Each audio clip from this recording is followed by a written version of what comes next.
लिख चिट्ठी में घेर दियो। आइए श्रोताओं, कभी पहले जब हम स्कूल में थे, जब मेरा स्कूल टाइम था, अब तो कॉलेज टाइम है, तब कभी सुना था इस रागनी को, और आज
बहुत ही प्यारी सी, बहुत ही मीठी सी रागनी है। आइए पहली बात मैं क्या बता दिया।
सब न मरना होगा, क्यों चिंता दिन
सुब्रोत रागनी कि एक जवान जब सेना में होता है तो श्रोताओं अपनी फैमिली को भूल के वो हम लोगों के लिए अपनी जान की बाजी लगा करके वो बॉर्डर पे हमारी रक्षा करते हैं। लेकिन फिर भी देखिए आप यहाँ जितने श्रोता हैं, आइए धन्यवाद अंकल जी, नाम बताएंगे?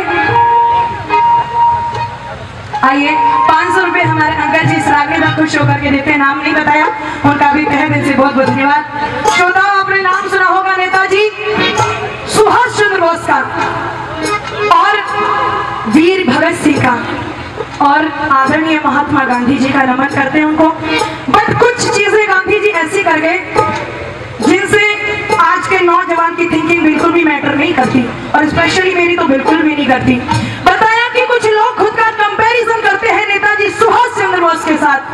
क्या आज के नेता का कंपैरिजन नेताजी सुभाष चंद्र के साथ हो सकता है? आप बताइए, हो सकता है? नहीं हो सकता। अगर आप गौर से सोचोगे तो किसी कवि ने बहुत सुंदर सी 2 लाइनें लिख दी कि राजनीति में नेताजी सुभाष चंद्र बोस जैसा कोई किरदार नहीं देखा, अरे और भगत सिंह जैसा कोई सरदार नहीं देखा। आज एरे गहरे नथु खेरे तंत्री बनकर बैठे हैं और जिनको जेलों में होना था आज वो मंत्री बनकर बैठे हैं, वो मंत्री बनकर बैठे हैं। श्रोताओं अभी दीपा दीदी रागनी गा रही थी, स्टार्टिंग में गाया था कि भगत सिंह की फोटो नोटों पे होनी चाहिए, बट मेरा ये ओपिनियन है कि महात्मा गांधी ओनली डिजर्विंग था नोटों के लिए, भगत सिंह जैसा बेटा नहीं। अरे भगत सिंह ने शहादत इसलिए नहीं दी थी कि उसका फोटो नोटों के ऊपर हो, दिल में जगह चाहिए। ये हिंदुस्तान में भगत सिंह को आतंकवादी कहते हैं।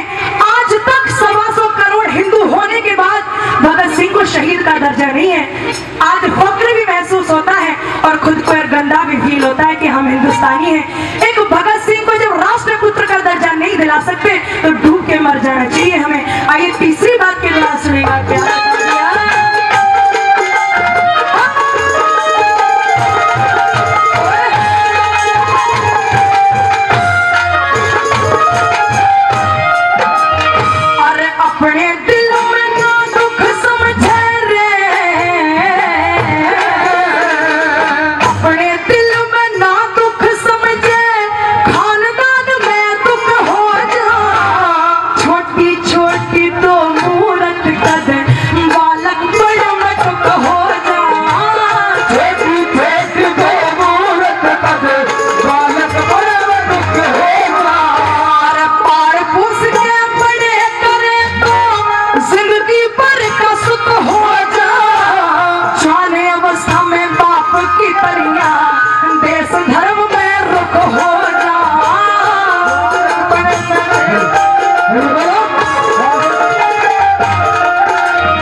कफन बिक रहा है। अरे बुरा ना मानो तो खुले शब्दों में कह दे कि कुछ गद्दारों के हाथों मेरा ये वतन बिक रहा है, ये वतन बिक रहा है।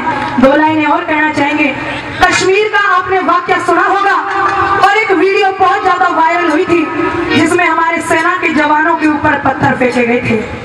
आई होप कि आपने सभी ने देखी हो, बट उसको देखने के बाद बहुत ज्यादा इरिटेशन होती है, बहुत ज्यादा गुस्सा आता है और किसी कवि ने उस गुस्से को देखते हुए 2 लाइनें लिखी कि हमने वर्दी के पैरों में सख्त बेड़ियां डाली है